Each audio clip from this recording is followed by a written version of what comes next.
Hello students and welcome to this new video. This is the continuation for chapter number 15, Economic Development, Standard 10, SS. Okay, we earlier studied the features of the developing economy as well as economic development. What is the difference between economic development and the economic progress? Further, we will study what is economic activity and non-economic activity. Now, the economic activity means earning or spending money for the exchange of commodities or services.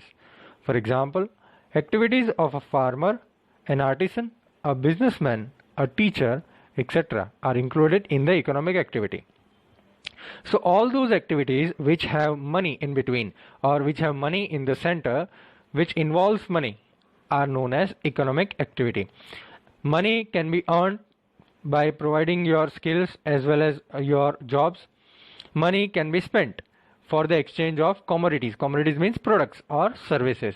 You spend money on products or services. So that is an economic activity.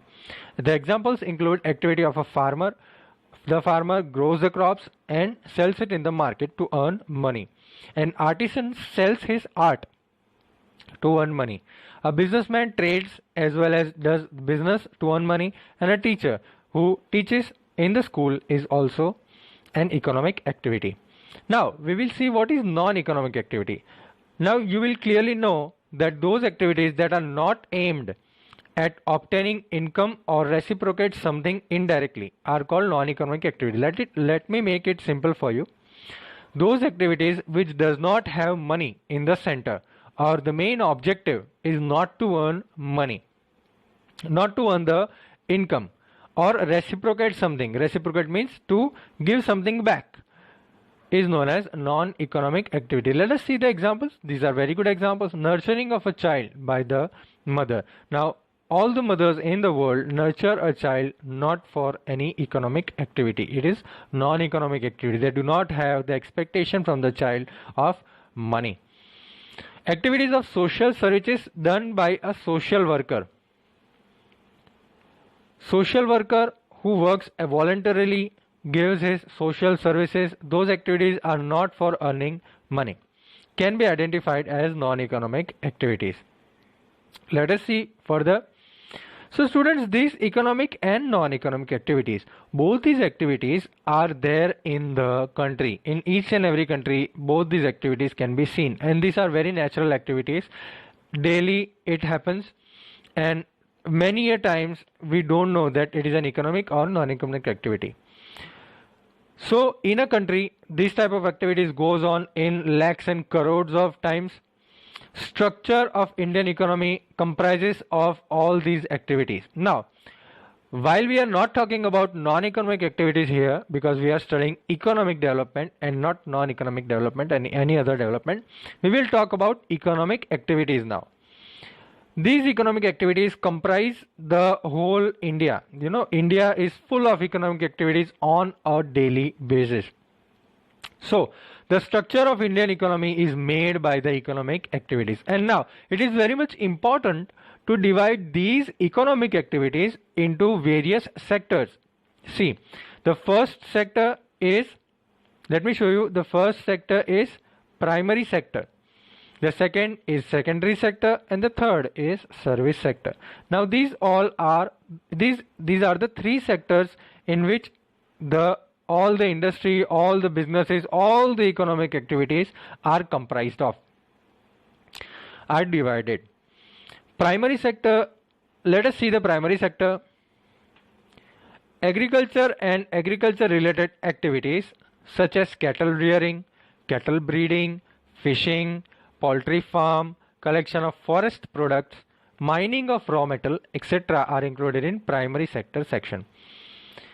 See, all those activities which are included or related to agriculture, means all those activities which are related to nature, are considered in the primary sector. Examples are cattle rearing. Cattle rearing is giving the cows food to eat, to take out the milk and all that. Cattle breeding, to have that cows inside your shed and breed them. Fishing, it is also included, it is also connected with nature, so it is in primary sector. Poultry farm, hens and chickens and all that jobs, all that businesses are included in the primary sector. Collection of forest products which we gain from the forest, all those products are included in the primary sector. Mining of raw material, metal are connected with nature, obviously, so mining of the metal is also considered in the primary sector. Note one thing, while we are discussing secondary sector, I will tell you how to connect all these three sectors.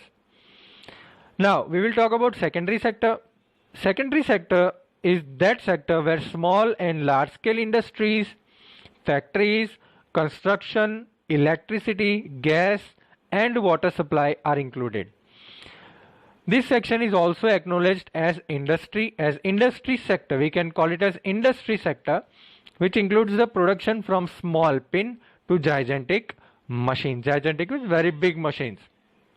So while we are talking about secondary sector, all those industries and factories and water supply, electricity, gas, these all the things are included in the secondary sector. All the industries are in the secondary sector, so it is also known as industry sector. Okay, the third one is service sector. Different types of services are included in this section. Services like trade, communication, airways, waterways, education, health, banking and insurance, tourism and entertainment are included in this sector. So all these services where there are not actual products, not tangible products, as we say. Tangible means those products which we can touch, we can feel, goods. So all the goods are not there in the service sector. All those things which does not have an actual exchange. You are exchanging, you are giving me something and I am giving you something, a product. It is not there in the service sector. Service sector means we provide service. Like trade means all those wholesale businesses as well as retail businesses is known as trade, where you are just taking something and giving something and you are earning. So we are providing the service to you. How it is a service? Let us take an example of the pharma industry. A pharma industry, you can see various retailers as well as various medical stores on the road and in your area. What they are doing, they are giving the product to you at the nearest point, at your nearest point. It is, you go to the nearest medical store which is available to you, right? So what they are doing is the product which is manufactured in the industry is just given to you. The facility of the transportation and providing the product nearest to you is given, is the service is given. So it is trade. Communication, telephone, service, Vodafone, Jio, all these operators are giving you communication service. They are not actually providing you the product, they are providing service. Airways, you are being taken from one place to another, that facility is given to you by airways, so that is service. Waterways, same way, to travel in the water, service is provided. In the education sector, all the education sector is service sector. Health, the hospitals, what are they doing? They are providing you the services. Banking, what are they doing? They are not actually providing you anything tangible. They are providing you the services to safe deposit your money and various other services. Insurance, they are providing you the cover, but they are not providing you the actual product. You cannot consume the product, right? You can just satisfy or be dissatisfied. Tourism is also a service where you are provided with the services of the bus as well as travel as well as staying at some place. Entertainment, theaters, they are also providing you services. They are not actually providing you a product. So they are providing, what they are providing? They are providing services. So all these activities are included in the service sector. Now, one thing which connects all these three things, let me give you the simple term, form, F-O-R-M, form. Now let me tell you what is form and how it connects all the three: primary sector, secondary sector, and service sector. What is actually formed in the primary sector? A form is a change, a product which is changed. It is formed into something new. Primary sector does not form anything. Rather, it is only associated with agriculture. In the secondary sector, form is changed. Yes, so it is known as industry sector, where the form is changed. All those industries are known as, say, industry are considered in the industrial sector. In service sector, there are no actual products and there is no change in the form. So it is service sector. There are no actual products and there is no change in the form. So it is service sector. Let us move ahead. See, in the developing countries, while we are talking about developing countries in the previous lecture also of SS, the developing economy consider or dominates the primary sector. What does that mean? The primary sector, let us say agriculture sector. Agriculture sector dominates the developing economies. Dominates means is the number one sector where the contribution of the primary sector is the highest in the national income as well as employment generation. You can see employment generation and national income. So the contribution of the primary sector, the agriculture sector, is more in employment generation as well as national income. What does that mean? That means that whatever income the country is earning, the highest it is earning from the primary sector. And whatever employment is generated, whatever men are put on the job, most of the men are put on the job in the primary or agricultural sector. Okay. When economic development happens and when economic development is growing, it is at a very constant and growth rate. The primary sector's significance, the importance of the primary sector decreases. The importance decreases because it will move to secondary and service sector, and the importance of the industries as well as the service industry will grow. The service sector will grow as well as industrial sector will grow, and the contribution in the total income of the industrial as well as service sector will increase in comparison of the agricultural sector. This comes to factors of production. What is factors of production? See, what we have studied now, primary sector, secondary sector and service sector. All these things are connected with the economic activity. And for considering the economic activity, we have to consider business also. Business is also an economic activity.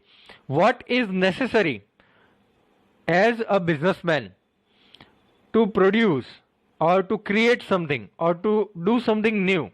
What is necessary?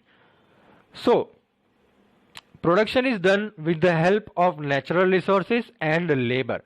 We have to use the natural resources. Without the natural resources, no production can be done, as well as nothing can be gained, nothing can be created, or nothing can be discovered. Different types of tools are used for production. When we want to produce something, we have to use some tools. These tools are: first, land; the second, capital; the third, labor; and the fourth, entrepreneurship. These are very important points and I want you to remember all these 4 points by heart.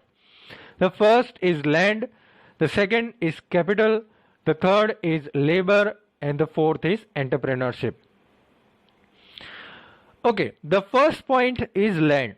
See, all these things are very much necessary to create a business.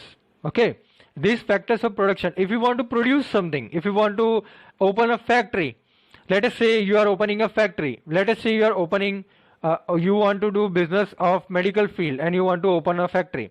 So what you will need, first of all, the land. On the land you have to build the factory. If there is no land, you cannot build the factory. So in normal sense, land is the upper layer of the surface of the earth. We all know that it is the upper layer of the surface of the earth. But in the economics, whatever we are studying right now, land means different types of natural resources, forest, river, mountain, minerals present in the interior of the earth, metals, etc. All these things are included in the land also, but in the terms of economic or economics. Okay, this land is a tool of production. We need that land. Let us move ahead. Capital. Man-made instruments helpful in production process, such as instruments, tools, houses, etc. are included in capital, property, assets, investment, etc. In simple terms, capital is known as money. All those things which are man-made, which are needed to produce something, is known as capital, such as property, buildings, assets. Assets means whatever you have with you, houses, all these things, investment, money, all these things are included in capital. The third point is labor. Labor means mental or physical work done with the aim to obtain monetary gain. So all those things which are used, or the persons who are doing mental or physical work to earn money, are known as labor. It is a living factor of production. Obviously, labor are the living factor. Work of farm laborers, workers, teachers, doctors, artisans, etc. is called labor. So all these persons are known as labor. Entrepreneurship. The person who efficiently combines the three factors of production. Now, the land, labor and capital, all these three products are when combined to achieve something, to produce something with the idea of some person or a person. The person is known as entrepreneur. The person is known as entrepreneur. An entrepreneur is a person who efficiently combines, means who mixes these things, land, labor, capital, into something which can earn him money. So he is known as entrepreneur. The process of coordinating the three factors of production in profit making process is called entrepreneurship. So what is entrepreneurship? The process of making or mixing all the three factors of production, land, labor and capital, in profit making process, means to earn money. It is known as entrepreneurship. Okay students, we'll study distribution of factors of production in the next video, and in detail we will discuss how to distribute the factors of production, land, labor, capital and entrepreneurship, how to distribute them to earn more money, as well as when they are limited, how to use them, how to distribute them and how to efficiently use it for your own benefit. So bye bye students, and we'll meet you in the next lecture with more topics and more fun.